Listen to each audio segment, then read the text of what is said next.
네, 알겠습니다.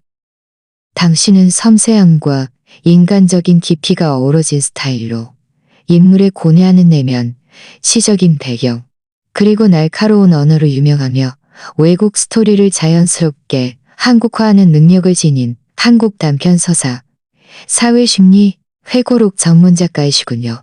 주어진 원문을 한국적인 배경과 정서에 맞게 각색하되 원작의 모든 디테일과 길이, 그리고 서사적 깊이를 그대로 유지하며 인물의 심리 묘사와 문학적인 표현을 중점을 두어 다시 쓰겠습니다.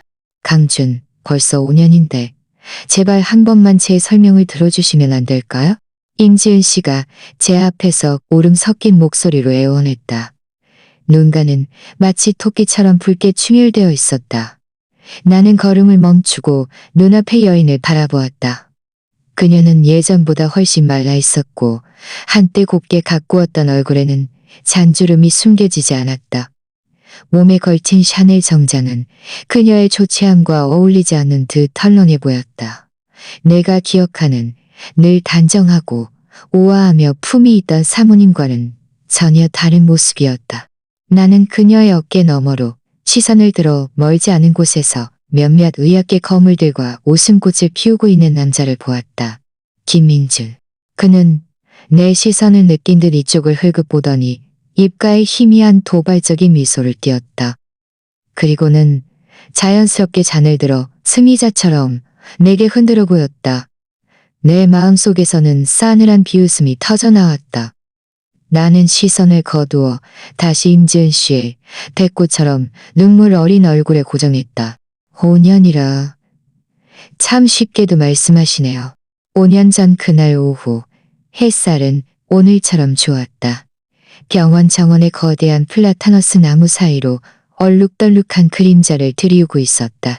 나의 스승이자 원장님이셨던 손태영 선생님은 방금 사무실에서 내 어깨를 두드리며 급족한 미소를 지으셨다. 강 선생, 다음 주 전 직원 부원장 승진 발표가 있을 거야. 내가 자네를 추천했네. 자네는 내 가장 자랑스러운 제자이니 나를 실망시키지 말게.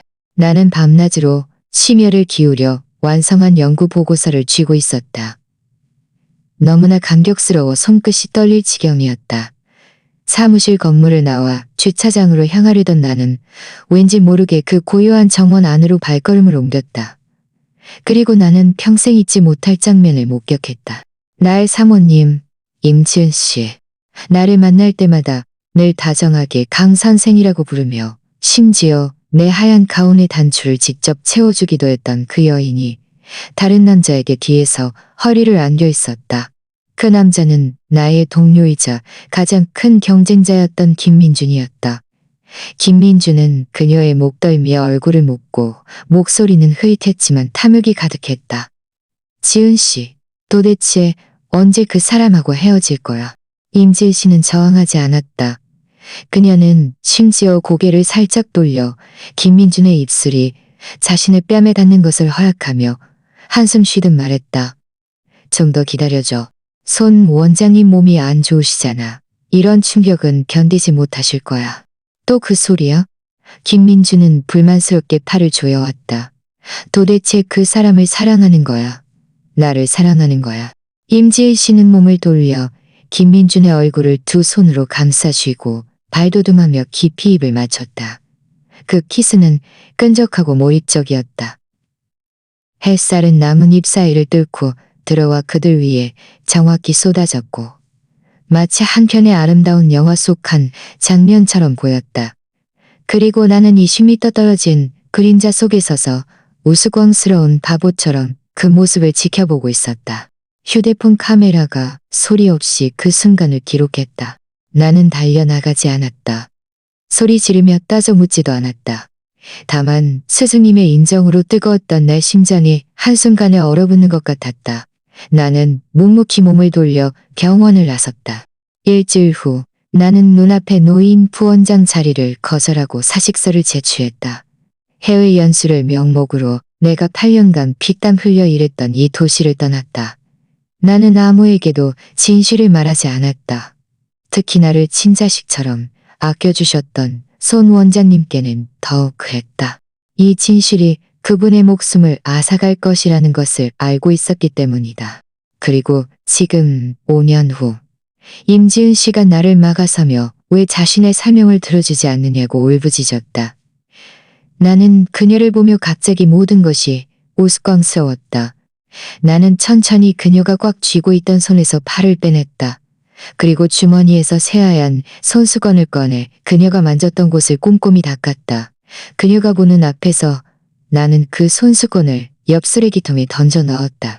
임지은 씨. 나는 평온하게 입을 열었다. 목소리에는 아무런 파동도 없었다. 우리는 아무 사이도 아니죠. 임지은 씨의 얼굴은 순식간에 새하얗게 질렸다. 내가 이런 식으로 자신을 모욕할 줄은 상상도 못했을 것이다. 강준, 당신. 그녀의 입술이 파르르 떨리고 눈물은 더욱 심하게 쏟아졌다. 어떻게 나한테 이럴 수 있어? 손 선생님은 당신을 친자식처럼 아끼셨잖아. 손 원장님을 언급하지 않았다면 좋았을 것을. 그 세 글자를 듣자 내 마음속에 5년간 억눌렸던 불길이 치솟았다. 하지만 내 얼굴에는 여전히 아무런 표정이 없었다. 이런 부류의 사람에게는 분노를 드러내는 순간 지는 것이다. 네, 맞아요. 나는 고개를 끄덕이며 심지어 웃기까지 했다. 그래서 제가 그분이 편안하게 5년을 더 사실 수 있게 해드린 거죠. 이 말은 칼날처럼 정확히 임지은 씨의 약점을 찔렀다. 그녀의 몸이 휘청거렸고 마치 모든 힘이 빠져나간 듯했다. 멀지 않은 곳에 김민주는 분명 이쪽의 동정을 눈치챈 모양이었다. 그는 미간을 찌푸리며 옆 사람에게 무언가 말하더니 빠른 걸음으로 다가왔다. 그는 다가오자마자 자연스럽게 임지은 씨를 자신의 등 뒤로 감싸며 고호자 같은 자세를 취했다. 그리고 나를 보며 미간을 찌푸렸다. 강준, 오랜만이네. 이렇게 출세해서 부산중앙병원의 강 주임이 될 줄은 몰랐군. 그의 말은 칭찬 같았지만 그 어투 속의 질투심과 우월감은 3미터 밖에서도 맡을 수 있을 정도였다. 나는 그와 헛소리할 기분도 아니어서 고개를 끄덕이는 것으로 인사를 대신하고 몸을 돌려 떠나려 했다. 잠깐. 김민준이 나를 불러세웠다. 그는 한 발짝 다가서서 경고의 기색이 담긴 낮은 목소리로 말했다. 강준, 자네 마음속에 화가 있는 건 알지만 벌써 그렇게 많은 시간이 흘렀잖아. 그 일은 그냥 우리끼리 묻어두는 게 자네에게도 우리에게도 좋을 거야. 우리? 나는 그 단어를 완벽하게 반복하며 시선을 그와 임지은 씨 사이로 옮겼다. 이제 와서는 아주 당당하시네요. 김민준의 얼굴이 굳어졌다. 무슨 뜻이야? 아무 뜻도 없어요. 나는 어깨를 으쓱했다. 김주임님, 당신의 승리 과실을 마음껏 즐기세요. 저한테 와서 귀찮게 하지 말고요. 말을 마친 나는 더 이상 그들을 신경 쓰지 않고 연회장을 가로질러 엘리베이터로 향했다. 등 뒤에서 임지은 씨의 울음소리와 김민준의 낮은 위로가 파리처럼 미민거렸다. 호텔 방으로 돌아와 넥타이를 풀고 폭신한 침대에 몸을 던졌다. 천장에 크리스탈 샹들리에가 눈부셨다. 5년 전의 장면들이 톤제불능으로 머릿속을 맴돌았다. 손 원장님, 손태영. 그분은 내 평생 가장 큰 은인이셨다. 나는 시골 출신으로 의과대학에 합격했을 때 집에서는 학비조차 마련할 수 없었다. 당시 이미 신경외과 권위자이셨던 손 원장님께서 내가 아르바이트하던 식당에서 우연히 내 어려운 사정을 듣고 익명으로 5년간의 학비와 생활비를 지원해 주셨다. 내가 수석으로 졸업하여 그분이 계신 병원에 인턴으로 들어가고 나서야 그분은 돈을 갚으라고 하지 않으셨다. 그저 내 어깨를 두드리며 말씀하셨다. 열심히 일해서 이 선의를 계속 이어나가는 것이 나에게 가장 좋은 보답일세. 병원에서는 평생의 지식을 아낌없이 가르쳐 주셨다. 내가 밤새 연구할 때면 함께 밤을 새우며 방향을 제시해 주셨고, 내가 처음으로 집도 안에 수술을 할 때는 8시간 동안 옆에 서서 당신이 직접 수술하는 것보다 더 긴장하며 손에 땀을 쥐셨다. 그분은 아들이었고 딸은 해외로 시집가 있었다. 그분은 종종 나를 가리키며 다른 사람들에게 이 녀석은 내 반쪽짜리 아들이야 라고 말씀하셨다. 임지일 씨도 사모님으로서 나를 잘 보살펴 주셨다. 내가 처음 일할 때 기숙사 생활을 하며 잘 먹지 못하자 매주 직접 탕을 끓여 병동으로 가져다 주셨다.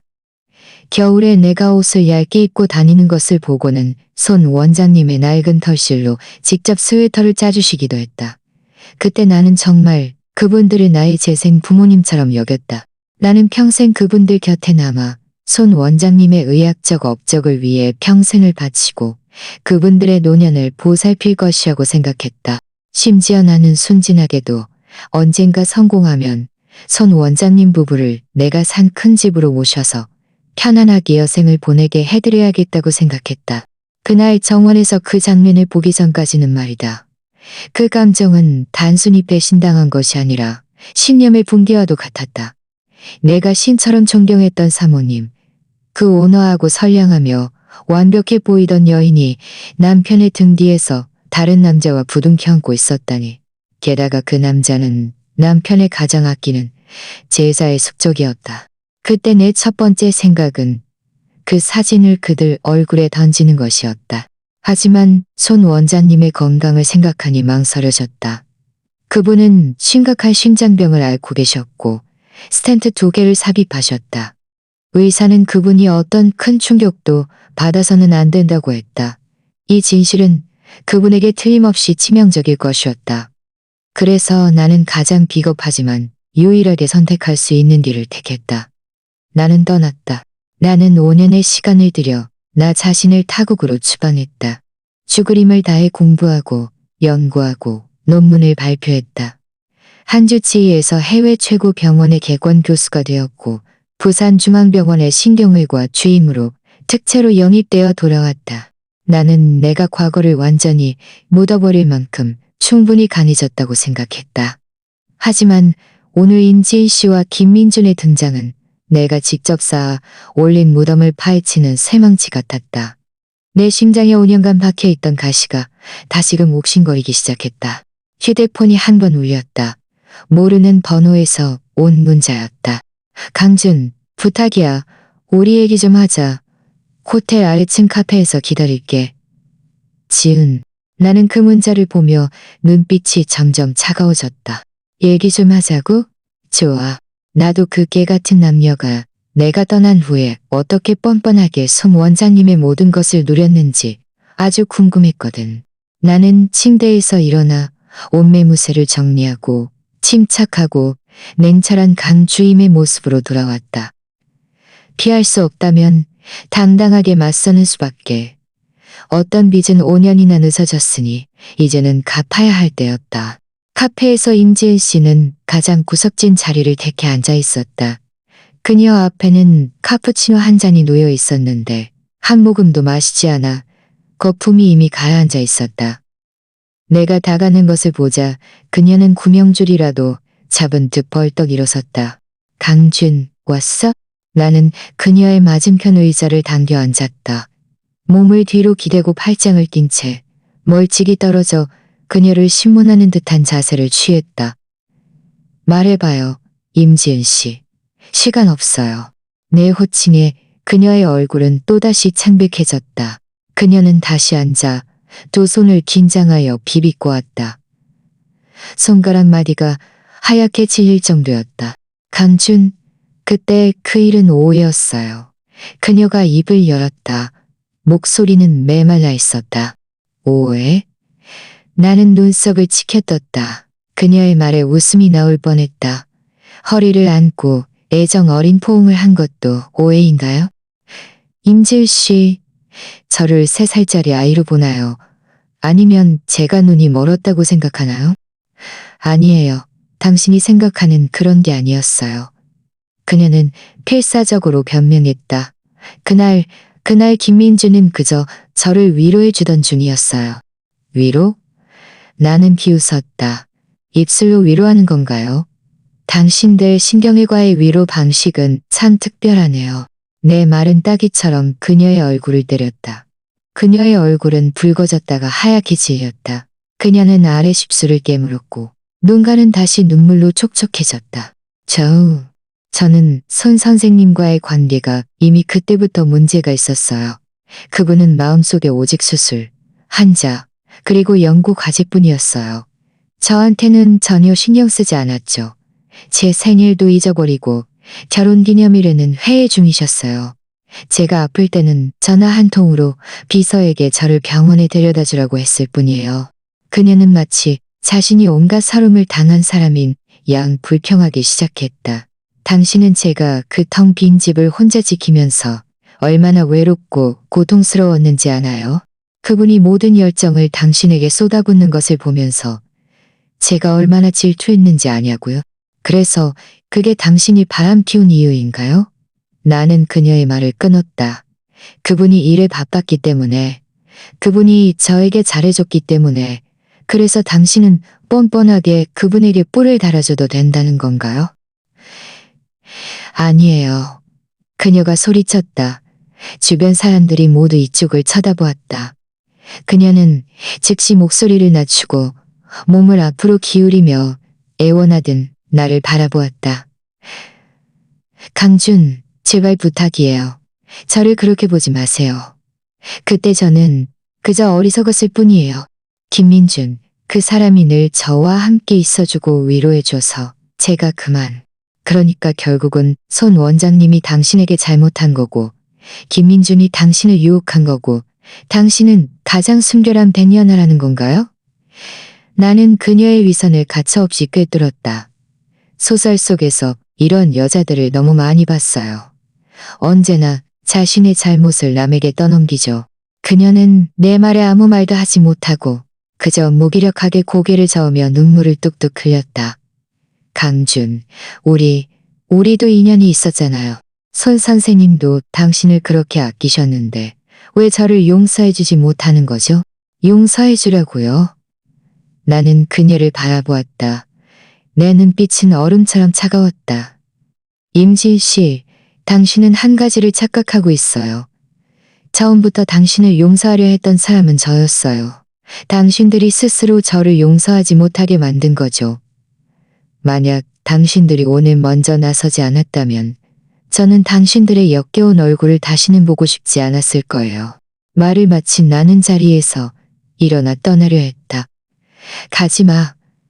그녀가 다급히 내 손목을 잡았다. 강준, 제가 이번에 당신을 찾아온 건 부탁할 일이 있어서 그래요. 나는 미간을 찌푸리며 그녀의 손을 뿌리쳤다. 손 선생님이, 그분이 이제 얼마 안 남으셨대요. 임지은 씨의 목소리는 갈라져 있었다. 이 말을 내뱉기 위해 온 힘을 다한 듯했다. 내 심장이 쿵 하고 내려앉았다. 머릿속이 새하얘졌다. 무슨 뜻이에요? 지난달에 갑작스러운 대규모 심근경색이 와서 비록 살려냈지만 신부전이 심해서 의사 선생님이 몇 달밖에 안 남았다고 하셨어요. 내 머릿속이 윙 하는 소리와 함께 텅 비었다. 늘 활기차게 내 어깨를 두드리며 강 선생이라고 부르던 그 어르신. 수술방 안에 놓고 나와 얼굴을 붉히며 논쟁하던 그 고집 쇳노인께서 이제 얼마 안 남으셨다니. 임지은 씨는 내 반응을 보며 한 줄기 희망을 찾은 듯했다. 그녀는 급히 말했다. 그분이 혼수 상태에 계실 때 계속 당신 이름을 부르셨어요. 준아, 당신을 보고 싶어 하세요. 그분은 그때 당신이 자신을 오해해서 자신이 당신에게 충분히 잘해주지 못해서 떠났다고 생각하시고 5년 내내 자책하셨어요. 내 주먹은 옆구리에서 꽉 쥐어져 손바닥에 손톱 자국이 깊이 박혔지만 아무런 통증도 느끼지 못했다. 다만 억누를 수 없는 분노와 비통함이 가슴에서부터 머리끝까지 치솟는 것을 느꼈다. 손 원장님께서 나 때문에 자책하셨다니. 그분은 돌아가시는 순간까지도 자신이 가장 아끼던 제자가 자신의 마지막 존엄을 지키기 위해 떠났다는 사실을 모르셨다. 그분은 자신이 가장 믿었던 아내와 가장 유능한 가장 믿었던 아내와 가장 유능한 하장 유능한 가장 유능한 하장 유능한 애와 그리고 눈앞의 이 여인은 지금 손 원장님의 마지막 소원을 이용하여 나와 거래를 하려 하고 있었다. 그래서요? 나는 이를 악물고 세 글자를 쥐어짰다. 목소리는 얼음처럼 차가워 얼음 조각이 떨어질 것 같았다. 그러니 제발 그분을 보러 가주시면 안 될까요? 임지은 씨가 눈물 어린 눈으로 나를 바라보았다. 그분의 마지막 소원이에요. 당신만 가준다면 제가 시키는 건 뭐든지 할게요. 뭐든지요. 나는 반복하며 입가에 잔인한 미소를 띄었다. 그녀는 마지막 구명줄이라도 잡은 듯 힘껏 고개를 끄덕였다. 좋아요. 나는 그녀의 눈을 똑바로 바라보며 한마디씩 말했다. 당신과 김민준이 지난 5년간 어떻게 손 원장님의 모든 것을 조금씩 침범했는지, 그리고 어떻게 그분을 심근경색으로 쓰러지게 했는지 모든 것을 빠짐없이 저에게 말해주세요. 그러면 제가 돌아갈게요. 임지은 씨의 눈동자가 급격히 줄어들었다. 마치 가장 끔찍한 것을 들은 듯했다. 당신 무슨 소리 하는 거야? 그녀의 얼굴에서 핏기가 순식간에 사라졌고 입술마저 떨렸다. 제가 어떻게, 손 선생님이 저한테 그렇게 잘해주셨는데 제가 어떻게 그분을 화나게 할 수 있어요? 그래요? 나는 차갑게 그녀를 바라보았다. 그럼 당신이 저에게 말해보세요. 늘 건강했고 꾸준히 약을 먹고 정기검진을 받던 노인이 어떻게 갑자기 대규모 심근경색으로 쓰러질 수 있었는지요. 당신이 떠난 지난 5년간 병원의 인사변동, 학술성과 자금 흐름, 특히 김민준. 그가 어떻게 원래 내 자리였던 곳에 올라섰고 어떻게 2년 만에 과장으로 승진할 수 있었을까요? 내 밑에서 3년간 전고미로 있으면서 단순한 맹장 수술도 버벅거리던 사람이 하루아침에 환골탈태했다고는 믿지 않아요. 내가 한마디씩 할 때마다 한 걸음씩 앞으로 다가섰다. 임지은 씨는 내 질문에 당황하며 뒷걸음질 쳤고 등은 차가운 벽에 닿아 더 이상 물러설 곳이 없었다. 그녀의 눈빛은 혼란스럽게 흔들렸고 마치 골목에 몰린 도둑 같았다. 그건 그 사람이 스스로 노력한 거예요. 노력? 나는 비웃었다. 당신을 기쁘게 하려고 노력했나요? 아니면 손 원장님의 재산을 탕진하려고 노력했나요? 말도 안 돼. 그녀가 날카롭게 반박했지만 목소리에는 분명한 자신감 부족이 묻어났다. 강준, 당신은 저를 그렇게 모욕할 수 없어요. 저와 김민주는 결백해요. 우리는 그저 사이가 좋은 동료일 뿐이에요. 결백? 나는 걸음을 멈추고 그녀 앞에서 반걸음도 안 되는 거리에 서서 내려다보았다. 임지은 씨, 제가 사진을 가지고 있다는 걸 혹시 잊으셨나요? 이 말은 낙타 등에 얹힌 마지막 집더미였다. 그녀의 모든 위선과 저항은 이 순간 와르르 무너졌다. 그녀는 몸에서 모든 뼈가 빠져나간 듯 벽을 타고 주저앉았고 두 손으로 얼굴을 감싸며 마침내 억누를 수 없는 절규를 터뜨렸다. 카페에 얼마 안 되는 손님들의 호기심 어린 시선이 송곳처럼 꽂혔다. 나는 조금도 동요하지 않았다. 나는 이날을 5년 동안 기다려왔으니까. 나는 몸을 웅크린 그녀와 눈높이를 맞추고 악마의 속삭임처럼 아주 낮은 목소리로 말했다. 내 인내심에는 한계가 있어요.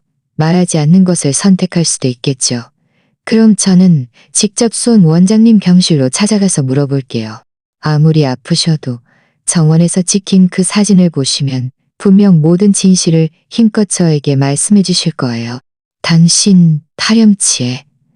그녀가 고개를 들었다. 눈물범벅이 된 얼굴에는 공포와 증오가 가득했다. 기차 일반이죠.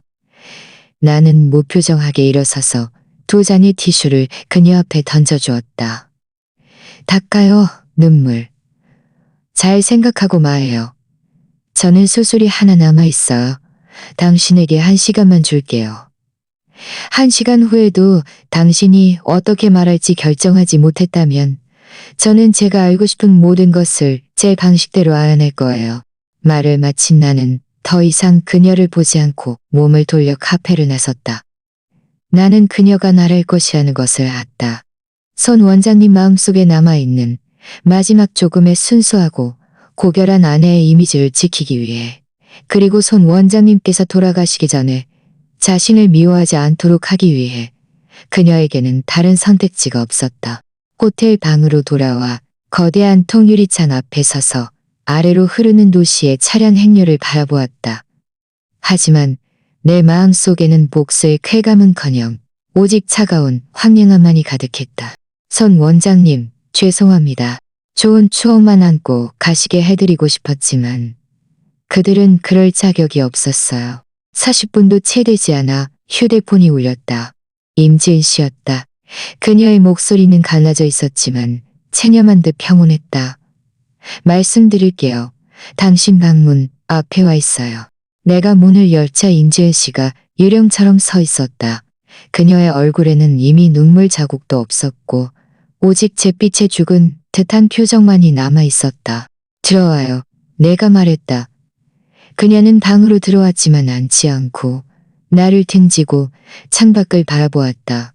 한참을 침묵하다가 그녀가 입을 열었다. 목소리는 아주 먼 곳에서 떠내려오는 듯했다.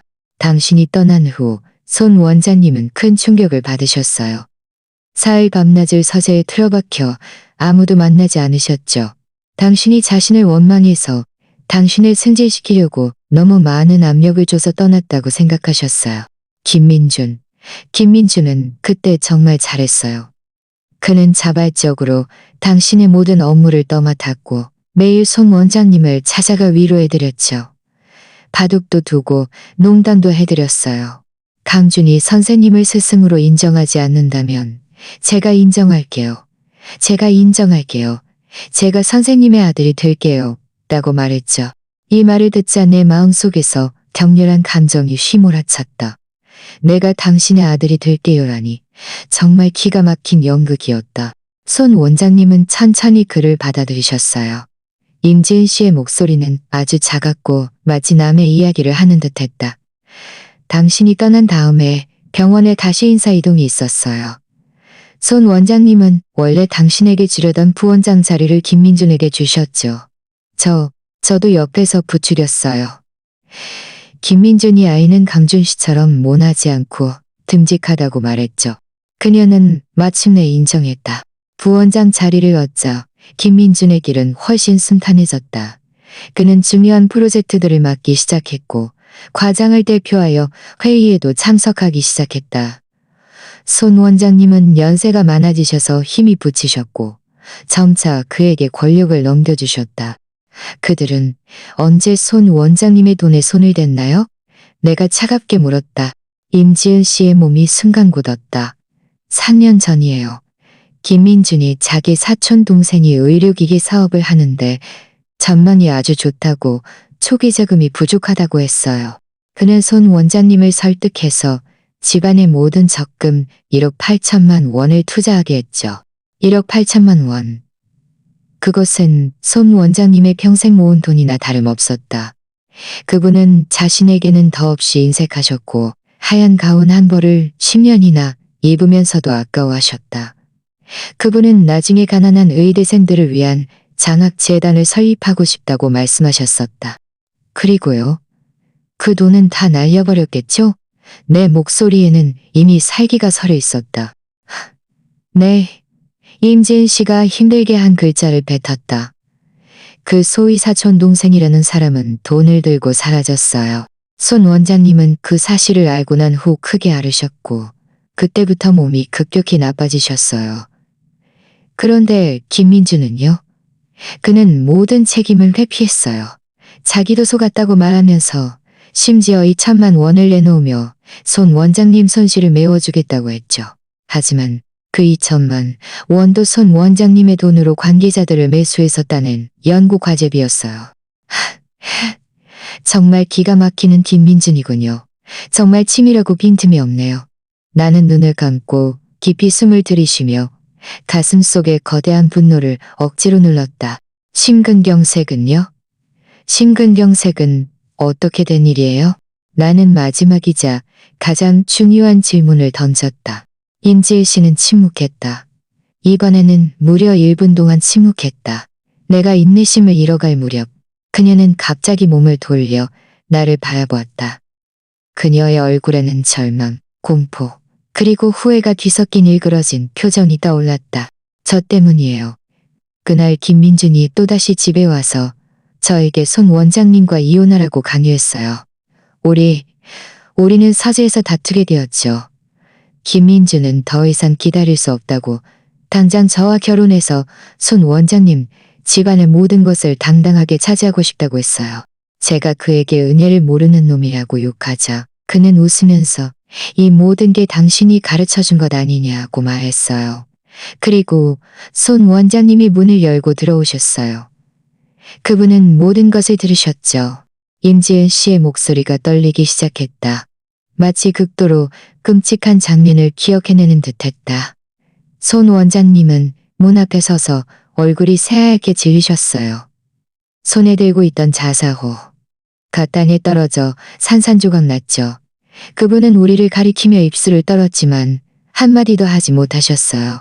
김민주는 처음에는 놀랐지만 곧바로 침착해졌어요. 그는 심지어 웃기까지 했어요. 나는 주먹을 꽉 쥐었다. 뼈마디가 하얗게 질렸다. 손 원장님께서 그 모든 것을 들으셨을 때 얼마나 가슴 아프고 절망적이셨을지 상상할 수 있었다. 김민준이 비틀거리는 손 원장님을 부축하며 그분 귓가에 한마디를 속삭였어요. 임지은 씨는 눈을 감았고 얼굴에는 고통이 가득했다. 그는 늙은이 고맙다. 당신의 제자, 당신의 아내, 당신의 재산, 이제부터 다 내 것이 될 거야 라고 말했어요. 그리고 손 원장님은 그대로 쓰러지셨어요. 쾅! 내 머릿속에서 무언가가 터지는 듯했다. 엄청난 증오와 살기가 한순간에 내 사지를 휩쓸었다. 김민준 이 개자식, 나는 임지은 씨를 죽을 듯이 노려보았다. 내 눈빛의 의미는 거의 그녀를 얼어붙게 할 지경이었다. 당신은요? 그냥 보고만 있었나요? 임지은 씨는 울면서 고개를 저었다. 저는 얼어붙었어요. 제가 달려가서 김민준을 때렸고 빨리 구급차를 부르라고 했어요. 하지만 그는 좀 더 늦게 하고 했어요. 그는 늙은이가 죽으면 우리가 완전히 자유로워질 거지라고 말했어요. 제가 부탁했어요. 제가 무릎을 꿇고 애원했어요. 손 원장님이 돌아가시면 저는 평생 당신을 용서하지 않을 거야 라고 말했죠. 그제야 그는 119를 불러 병원으로 이송했어요. 의사 선생님이 골든타임을 놓쳤다고 했어요. 비록 목숨은 건졌지만 심장이 이미 너무 나빠져서 여기까지 말하자 임지은 씨는 더 이상 버티지 못하고 바닥에 쓰러져 흐느꼈다. 강준, 제가 그분께 너무 죄송해요. 정말 잘못했어요. 매일 밤 악몽을 꿔요. 그분이 저를 가리키며 욕하는 꿈을 꿔요. 미쳐버릴 것 같아요. 나는 바닥에 웅크리고 앉아 비참하게 흐느끼는 그녀를 보았다. 마음속에는 일말의 연민도 없었다. 오늘에 이르렀으니 어찌 처음을 탓하랴. 만약 그녀의 한순간의 어리석음이 아니었다면, 만약 그녀가 반쯤은 동조하지 않았다면 김민준 같은 자가 어떻게 감히 기어 올라와서 이런 짓을 벌일 수 있었겠는가. 그녀의 허영심과 외로움이 직접 독사를 키워낸 것이었고 그 독사는 결국 자신을 포함한 것이었고 나는 휴대폰을 꺼내 화면을 빠르게 터치했다. 곧 녹음 파일이 저장되었다. 임지혜 씨는 알림음을 듣고는 급히 고개를 들었다. 믿을 수 없다는 듯 나를 바라보았다. 당신 녹음하는 거야? 임지은 씨의 목소리는 너무 떨려 형편없었다. 그녀는 몸을 일으켜 달려들어 내 휴대폰을 빼앗으려 했다. 나는 몸을 옆으로 피하며 두 걸음 물러서 거리를 두었다. 내 눈빛은 수스른 칼처럼 차가웠다. 왜요? 두려운가요? 이런 짓을 저지를 때는 오늘이 올 거라고 생각 못했나요? 그녀의 움직임은 공중에서 멈췄고 얼굴에서 핏기가 사라졌다. 그녀는 카펫에 털썩 주저앉아 멍한 눈으로 나를 바라보았다. 저는 일부러 그런 게 아니었어요. 그저 누군가와 함께 있고 싶었을 뿐이에요. 그 값싼 변명은 집어치워요. 나는 녹음을 끄고 휴대폰을 안주머니에 넣었다. 김민준과 손잡는 것을 선택한 순간부터 당시 손 원장님이 쓰러지는 것을 보고도 당시한 그 순간부터 당신은 일부러 그런 게 아니었다고 말할 자격이 없어요. 나는 시계를 보았다. 수술 시간까지 10분밖에 남지 않았다. 저는 손 원장님을 만나러 갈 거예요. 하지만 당신 때문은 아니에요. 당신과 김민주는. 나는 잠시 말을 멈췄다. 내 목소리에는 의심의 여지 없는 단호함이 담겨 있었다. 남에게 빚진 것은 결국 갚아야 할 거예요. 말을 마친 나는 더 이상 시리에 빠진 그녀의 모습을 보지 않고 몸을 돌려 하얀 가운을 들고 빠른 걸음으로 호텔 방을 나섰다. 병원 VIP 병실안은 소독약 냄새 대신 은은한 백합 향으로 가득했다. 손 원장님은 병상에 누워 계셨고 몸에는 온갖 관들이 꽂혀 있었다. 호흡은 미약했고 얼굴은 종이처럼 창백했다. 심전도 모니터에서는 완만하게 오르내렸고 한 번 한 번의 박동이 유난히 무겁게 느껴졌다. 나는 병상 옆에 서서 한때 기세등등하게 나를 아버지처럼 이끌어주셨던 그 노인을 바라보았다. 목구멍이 무언가에 막힌 듯 한마디도 할 수 없었다. 5년 만에 만난 그분은 뼈만 앙상하게 남아 있었고 백발은 모두 휘어졌으며 눈가에 주름은 세월의 먼지를 가득 머금고 있었다. 한때 내 어깨를 두드리며 열심히 일해라고 말씀하시던 그 손은 지금 이불 위에 조용히 놓여 있었고 바싹 마르고 노쇠해 보였다. 슈너, 미약한 부름이 나의 상념을 끊었다. 손 원장님은 천천히 눈을 뜨셨다. 흐릿한 눈빛이 병실을 맴돌다가 내 얼굴에 닿았다. 그분의 입술이 움직이며 희미한 미소를 지었다. 얼어붙은 불꽃 같았지만 따뜻함이 느껴졌다. 네가 드디어 돌아왔구나. 나는 급히 앞으로 다가가 그분의 차가운 손을 잡았다. 손에 전해지는 감촉에 가슴이 저려왔고 눈물이 왈칵 쏟아질 뻔했다. 선생님, 제가 돌아왔어요. 그래. 그분은 힘겹게 내 손등을 두드렸다. 호흡이 가빴다. 네가 정말 나를 원망하는 게 아니라는 걸 알고 있었어. 내 심장은 바늘로 찔린 듯 아팠다. 그분은 지금껏 내가 떠난 것이 당신을 원망했기 때문이라고 생각하고 계셨다니. 선생님, 죄송합니다. 나는 흐느꼈다. 그때 제가 너무 급하게 떠나느라 인사도 못 드렸어요. 네 잘못이 아니야. 그분은 고개를 저었다. 눈빛에는 자책감이 가득했다. 내가 너에게 너무 많은 압력을 줬어. 지은이가 그러더구나. 내가 너를 너무 편애해서 동료들이 불만을 가진다고 생각했다고. 임지은, 그녀는 죽어가는 순간까지도 거짓말을 하고 있었다. 나는 가슴속의 분노를 억누르며 손 원장님의 손을 꽉 잡았다. 선생님, 다 지난 일이에요. 지금은 그런 말씀 마시고 몸조리 잘하세요. 몸조리 할 수 없어. 그분은 웃었다. 그 미소에는 체념이 담겨 있었다. 늙은 사람은 기계 부품이 망가진 것과 같아서 고칠 수 없어. 네가 마음에 화가 있는 건 알아. 그분은 잠시 말을 멈췄다. 호흡은 더욱 힘겨워 보였다. 그때 그 부원장 자리는 원래 네 것이어야 했어. 내가 나중에 그 자리를 김민준에게 주었지. 네가 억울한 건 알지만 김민준 그 아이도 지난 몇 년간 쉽지 않았어. 너무 미워하지 마라. 이 말을 듣자 나는 더 이상 참지 못하고 눈물을 쏟아냈다.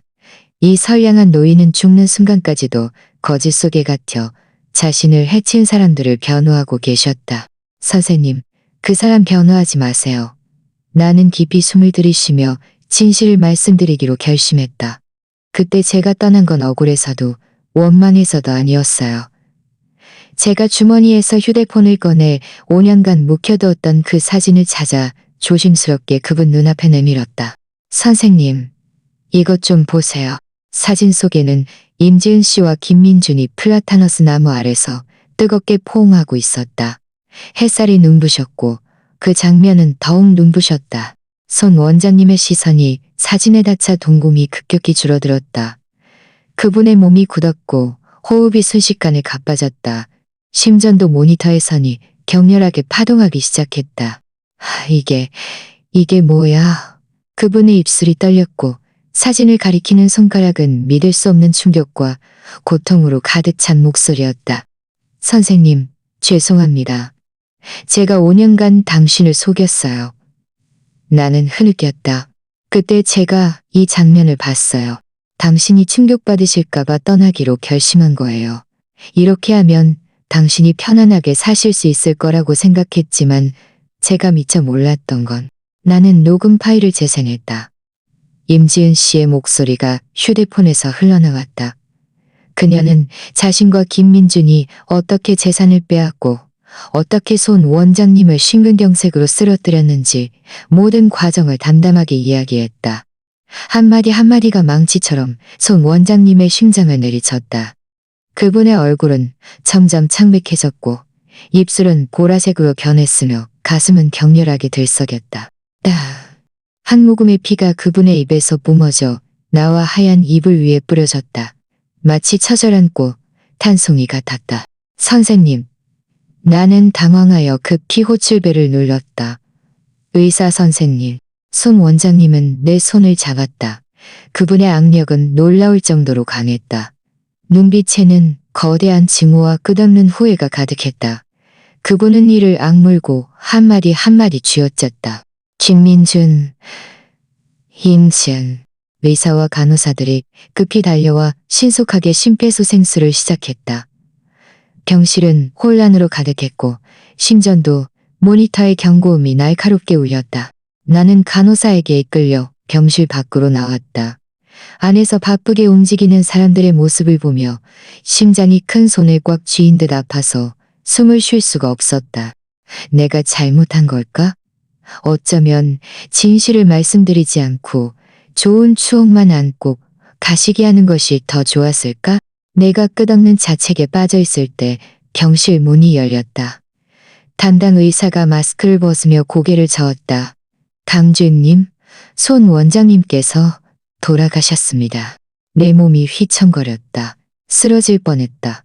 나를 아버지처럼 아껴주셨던 그 노인이 이렇게 가셨다니. 끝없는 후회와 한을 품고 가셨다니. 나는 천천히 병실 문으로 걸어가 병상에 누워 다시는 눈을 뜨지 않을 그 노인을 바라보았다. 눈물로 시야가 흐려졌다. 손 원장님, 죄송합니다. 제가 당신을 잘 지켜드리지 못했어요. 하지만 안심하세요. 당신에게 빚진 것 제가 반드시 그들에게 갚게 할 거예요. 장례식은 간소하게 치러졌다. 손 원장님의 딸이 해외에서 급히 돌아와 목 놓아 울었다. 그녀는 내 손을 잡고 흐느끼며 말했다. 오빠, 마지막 가시는 길 함께 해주셔서 고마워요. 아빠가 지난 5년간 가장 그리워했던 사람이 오빠였어요. 나는 그녀의 붉게 부은 눈을 보며 만감이 교차했다. 미안하다. 내가 너무 늦게 돌아왔어. 임지은 씨는 검은 원피스를 입고 구석에 서서 아무런 표정 없이 슬픔이라곤 찾아볼 수 없었다. 김민주는 말쑥한 정장을 입고 효자 행세를 하며 조문객들을 맞이하느라 분주했고 얼굴에는 적절한 슬픔이 묻어 있었다. 그들의 위선적인 모습을 보며 내 눈빛은 더욱 차가워졌다. 장례식이 끝난 후 나는 막 떠나려던 김민준과 임지은 씨를 불러 세웠다. 김주임님, 임지은 씨, 급하게 가실 필요 없어요. 나는 그들 앞에 서서 길을 막았다. 우리 아직 해결해야 할 일이 남아있잖아요. 김민주는 미간을 찌푸렸다. 얼굴의 슬픔은 순식간에 사라지고 경계심이 가득했다. 강준, 뭘 하려는 거야? 아무것도 아니에요. 나는 웃으며 주머니에서 휴대폰을 꺼냈다. 그저 여러분들이 손 원장님께 어떻게 대했는지 이 모범적인 커플의 모습을 모든 사람에게 보여주고 싶었을 뿐이에요. 나는 녹음 파일을 재생했다. 임지은 씨의 목소리가 텅 빈 영화실에 선명하게 울려 퍼졌다. 김민준이 자기 사촌동생이 의료기기 사업을 하는데 전망이 아주 좋다고 초기 자금이 부족하다고 했어요. 그는 손 원장님을 설득해서 집안의 모든 적금 1억 8천만 원을 투자하게 했죠. 김민준이 비틀거리는 손 원장님을 부축하며 그분 귓가에 한마디를 속삭였어요. 그는 늙은이 고맙다. 당신의 제자, 당신의 아내, 당신의 재산, 이제부터 다 내 것이 될 거야 라고 말했어요. 제가 부탁했어요. 제가 무릎을 꿇고 애원했어요. 손 원장님이 돌아가시면 저는 평생 당신을 용서하지 않을 거야 라고 말했죠. 그제야 그는 119를 불렀어요. 녹음이 채 끝나기도 전에 김민준의 얼굴은 새하얗게 질렸다. 그는 달려들어 내 휴대폰을 빼앗으려 했지만 내가 뿌리쳤다. 강준, 당신 감히. 그의 눈은 궁지에 몰린 맹수처럼 격렬하게 이글거렸다. 감히? 나는 비웃었다. 당신이 저지른 일들에 비하면 이게 뭐 대수라고?